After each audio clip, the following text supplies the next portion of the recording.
Bom, vamos lá, pessoal. Terminou agora há pouco Minnesota Timberwolves e New York Knicks. Mais um jogo aí da pré-temporada.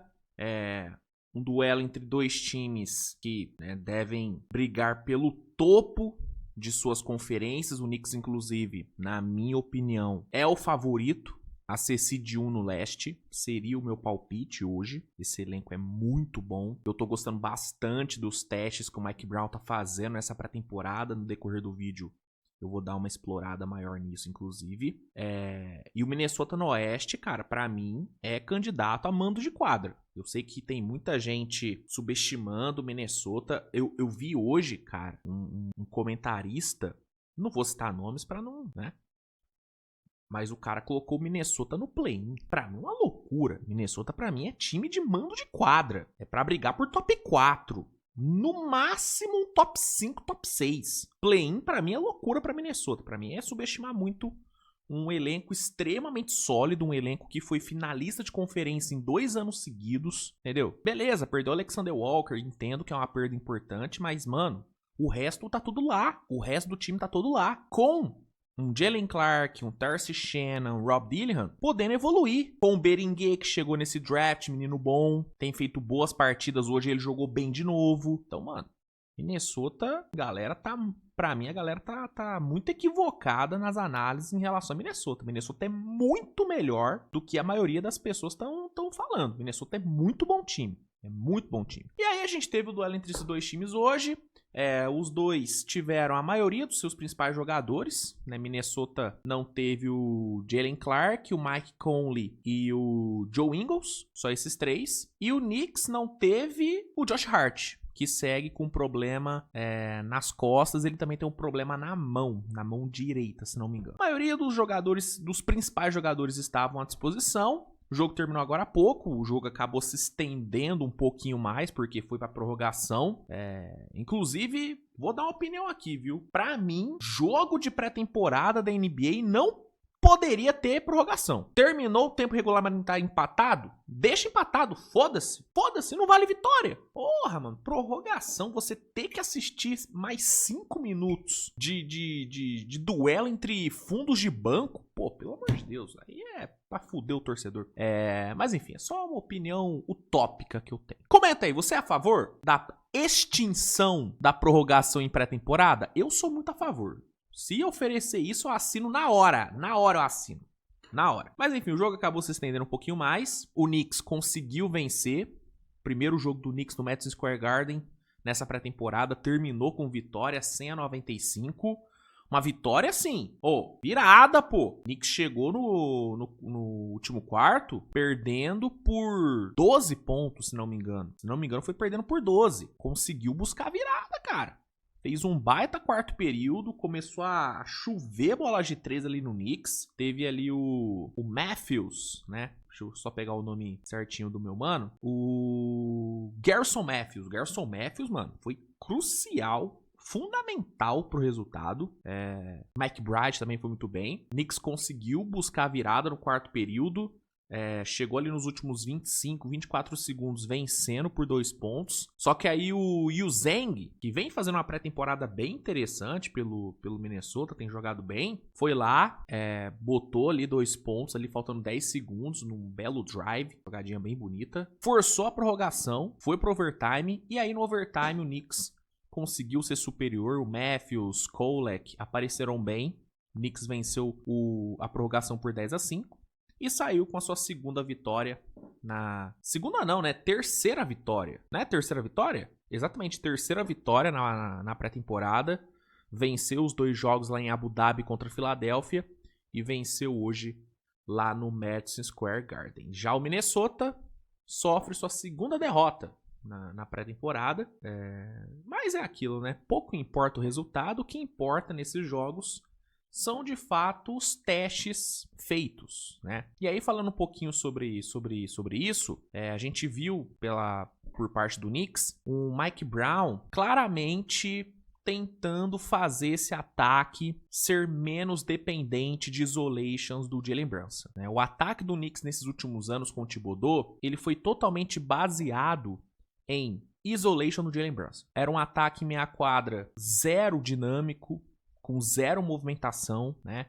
Era a bola no Brunson e deixa ele resolver. Se ele não resolvesse, dava ali no Towns, ali no perímetro, para ele tentar um arremesso faltando 5 segundos para acabar a posse, ou fazer a mesma coisa com o Mikal Bridges e Anunoby. Claro, em alguns momentos tinham suas exceções, o Knicks tinha ali seus momentos de movimentação de bola, mas a premissa do ataque em meia quadra do Knicks era essa. Bola no Brunson, deixa ele resolver. O que eu tô percebendo no Mike Brown, né, nos jogos contra a Philadelphia e no jogo de hoje, foi que ele tá tentando mudar isso, né? Rodando mais a bola, fazendo os jogadores se movimentarem mais sem a bola, fazendo o Jalen Brunson trabalhar mais no off-ball, né? Hoje teve uma jogada, eu acabei esquecendo de separar, mas foi uma jogada onde o Brunson tá com a bola, a posse começa com ele dá no Towns, que tá ali no post, ele faz uma movimentação, corta em direção à cesta, recebe o passe do Towns e finaliza. Esse é o tipo de jogada que acontecia muito pouco com o Thibodeau. Mas muito pouco. O Brunson atuando fora da bola, isso não acontecia. Com o Mike Brown, isso vem acontecendo bastante nessa pré-temporada. Então, é uma coisa que eu tô gostando bastante de ver. O Mike Brown tá tentando dar um pouco mais de dinamismo para esse ataque, tentando deixar o ataque menos previsível, e dá pra fazer, porque elenco, material humano, o Knicks tem de sobra.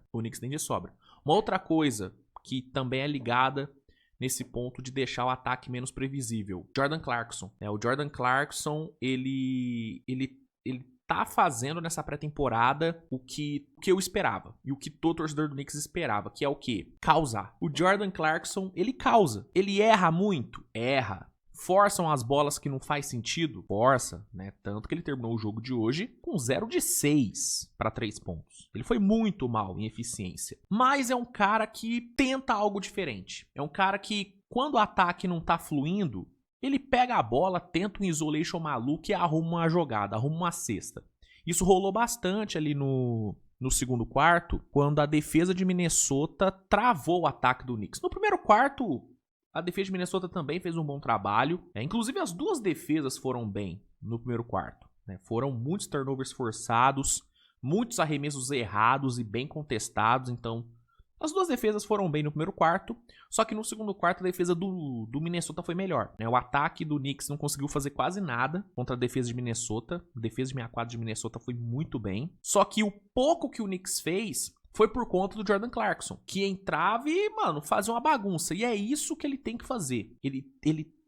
O Knicks pegou ele por conta disso, pra ele ser esse caos vindo do banco, né? E pra deixar o ataque do Knicks menos previsível. Então, se tem uma coisa que tá dando pra ver nitidamente nesse início de trabalho do Mike Brown, é que ele tá fazendo de tudo pra fazer esse ataque do Knicks em meia quadra ser menos fácil de ler, ser menos fácil de defender. Fazer esse Knicks ser um time que vence também pelo ataque, não só pela defesa. Que consegue produzir de outras formas que não sejam jogadas individuais do Brunson, jogadas individuais do Towns.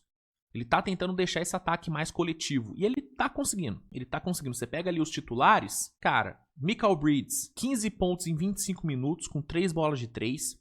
Anunoby, 8 pontos em 24 minutos. Karl-Anthony Towns, duplo-duplo de 10 pontos e 11 rebotes em 26 minutos. Beleza que errou quase todos os arremessos que tentou, mas produziu. E o Brunson, 11 pontos em 27 minutos. Ou seja, basicamente todos os titulares, tirando o Mitch Robinson, tendo uma boa contribuição ofensiva. E aí você vem no banco. Você tem Clarkson com dígitos duplos de pontos. McBride com dígitos duplos.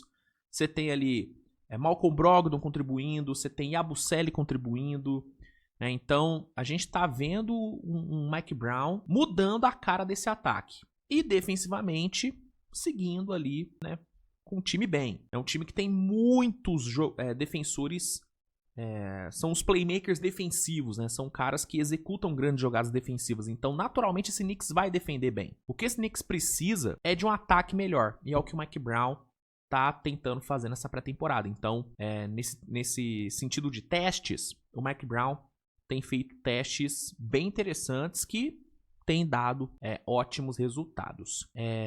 Pelo lado do Minnesota, eu não tô percebendo, né, pelo menos, grandes testes por parte do Chris Finch. O que eu tô vendo o Chris Finch fazer é o que ele sempre fez, né?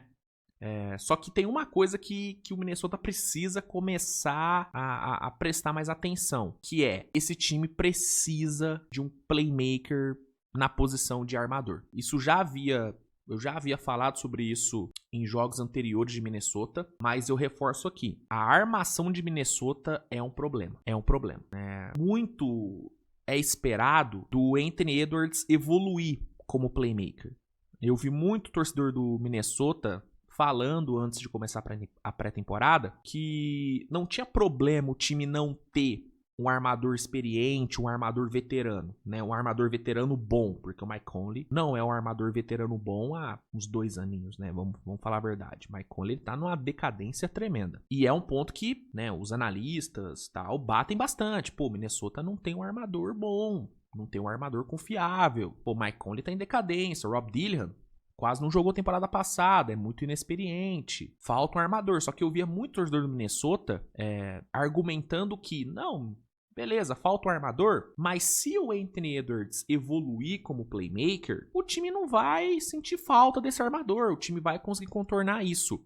E de fato, se o Anthony Edwards evoluir como playmaker, se ele se tornar um passador melhor, um tomador de decisão melhor, como por exemplo é o Jason Tatum, beleza, o Minnesota pode contornar essa falta de opções confiáveis na armação. Só que nessa pré-temporada, essa evolução do Anthony Edwards como playmaker não tá acontecendo. Não tá acontecendo. Ele jogou 2 jogos nessa pré-temporada. Hoje, por exemplo, ele jogou 27 minutos e ele não teve nenhuma assistência. Nenhuma assistência. No jogo passado, ele teve 1 assistência. 1 ou 2. Então, assim, falta armação nesse time de Minnesota. O ataque de meia quadra de Minnesota me preocupa bastante pra essa temporada, cara. Me preocupa bastante. Porque, beleza, o Randall vai ter suas noites onde ele vai distribuir muita assistência. O DiVincenzo vai ter noites onde ele vai distribuir suas 4, 5 assistências, né? O próprio Anthony Edwards vai ter uma noite ou outra onde ele vai achar alguns bons passes. O Dillingham vai ter algumas noites boas. Hoje mesmo o Dillingham foi bem. O Rob Dillingham foi bem. Meteu 10 pontos com 5 assistências. Conectando alguns bons passes com o Beringer, com o próprio Terrence Shannon. Então essas noites vão ter. Só que no todo da temporada, cara, esse ataque em meia quadra do Minnesota tende a ter dificuldades, especialmente enfrentando defesas de alto nível, defesas que pressionam no ponto de ataque, defesas que cortam linhas de passe, defesas que forçam turnovers, como por exemplo é a defesa do Thunder, como deve ser a defesa de Houston, como deve ser a defesa de Denver. Contra esses times, o ataque de meia quadra de Minnesota tende a sofrer muito. Na transição, Minnesota vai produzir, porque tem o Randall, tem o Anthony Edwards, tem Naz Reid, DiVincenzo, são caras bons em transição. E é uma defesa muito boa, que vai forçar turnovers, que vai gerar contra-ataques. Então, em transição, Minnesota vai produzir. O problema é na meia quadra. Vai ser um ataque muito dependente de isolation do Randall e do Anthony Edwards. E no playoff, é muito fácil marcar ataques assim. É muito fácil. Só você ver a facilidade que o Thunder teve de defender Minnesota. Foi muito fácil pro Thunder defender Minnesota. Entendeu? E a tendência, com essa falta de armadores, talentosos ali, é que novamente seja fácil defender Minnesota no playoff. Para times com defesa de elite. Então, é um ponto que eu acho que Minnesota tem que começar a olhar com mais carinho. E a impressão que eu tenho é que o Chris Finch não tá muito preocupado com isso. A impressão que eu tenho é que ele não tá muito preocupado com isso, não. Deveria estar mais preocupado, ao meu ver. Porque, beleza, Minnesota é um time muito completo, uma base sólida. Tem aí alguns moleques que devem evoluir. Inclusive, Terrence Shannon fazendo uma pré-temporada excelente, tá? Gostando muito do Terrence Shannon. Rob Dillingham fazendo bons jogos também. Então, é uma base boa, um time que vem se acostumando, a chegar longe nos playoffs. Tem um ótimo franchise player. Tem o Julius Randle, que não é o cara mais confiável do mundo, mas é um cara talentoso. Tem o Gobert, que é um defensor muito bom, E o Gobert careca impõe mais respeito. Tem o McDaniels, que inclusive hoje saiu do jogo com um problema no tornozelo, hein? Preocupa, tá? McDaniels preocupa. Mas tem ele. Então, é uma base muito boa. O piso desse Minnesota, cara, é vaga direta e um chegar pelo menos numa semifinal. Esse é o piso do Minnesota. O Minnesota parte daí. Só que pra ir além, eles vão precisar melhorar em alguns aspectos. E pra mim, o principal ponto de melhora desse time é na armação em meia quadra. Falta um tomador de decisão melhor. Falta um... Vou te falar, um Chris Paul.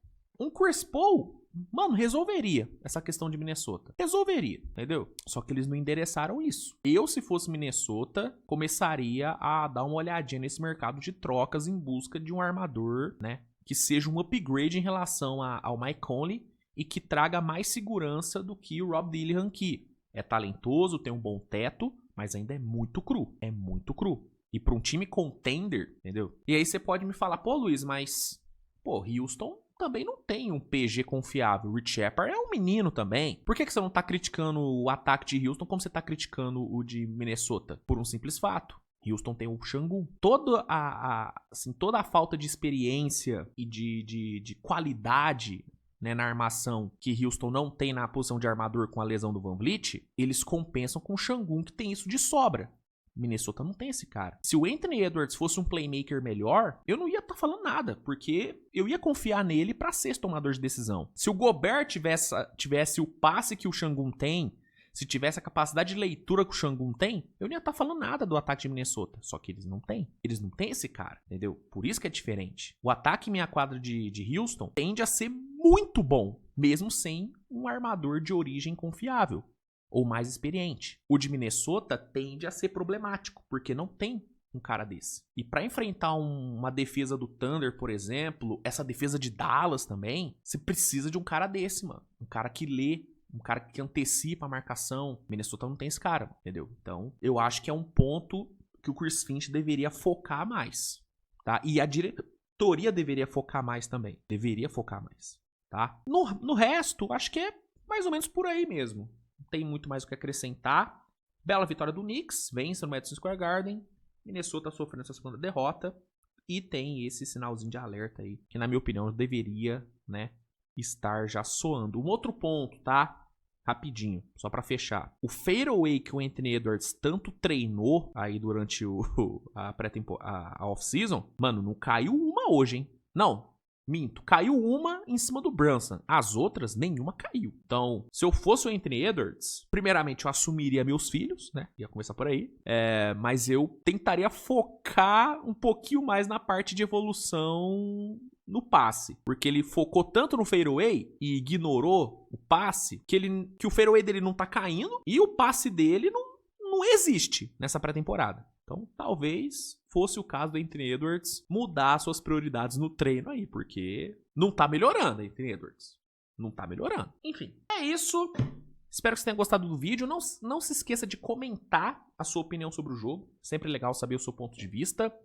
Deixa o like, se inscreve no canal, compartilha o conteúdo. Não se esqueça de usar o cupom SWISH10 lá na Centauro para garantir 10% de desconto nas suas compras. Então, anota aí, cupom SWISH10. E valeu, minha gente. Obrigado a todos aí pela audiência. A gente se vê amanhã com mais conteúdo. Hoje acabou não tendo Swish TV Show. Acabei me enrolando. Eu soltei um vídeo um pouquinho mais elaborado sobre o Joe Burrow, que acabou tomando muito do meu tempo no dia de hoje. Então acabei que eu não consegui fazer o Swish TV Show. Mas amanhã vai ter Swish TV Show. Vou falar sobre os outros jogos. Fiquem tranquilos, tá? Amanhã vai ter Swish TV Show sem falta. Sem falta. Então, te espero amanhã. E um grande abraço. Valeu. Beijo. Tchau.